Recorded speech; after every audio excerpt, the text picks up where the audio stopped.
İmişlidə toyun səhəri günü cütlüyün ağlasığmaz hərəkətlərindən bəhs etmişik.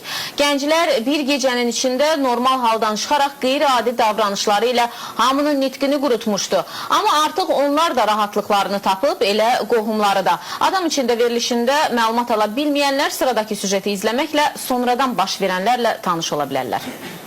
Evdən qaçan kimi qaçırdır maşır dincil ağacına.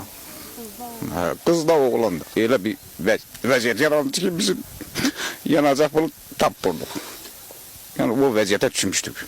İmişlidə yeni ailə quran cütlük öz hərəkətləri ilə hər kəsi şoka salıb. Toyun səhəri günü həyətdəki ağaca çıxan təzə bəy gəlin canavar kimi ulamağa başlayıb. Rayon sakinlərinin sözlərinə görə onlar təkcə canavarı deyil, bir neçə heyvanı təqlid edilmiş. Hətta vəziyyət o yerə çatıb ki, cavanlara bir kimsə yaxınlaşmağa belə cürət etmirmiş. Əlmə uşaqları olan gənclərə az qala bütün qonşular da tamaşaya gəlirmiş. Belə vəziyyətdə isə ailələrin əl atmadığı yol qalmayıb. Amma nə çarəsi? Toyun səhəri gündə qızım, nə bilim, havalandı, yüz cürə oyunlardan çıxdı, özün, nə bilim, yüz cürə şəkillər çəkildi üstünə.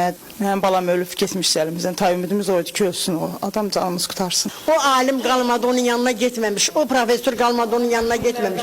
Bütün ocaqlara getdi, bədəni hamısı ilan, bax bədəndən ilanlar sürünüb gedirdi.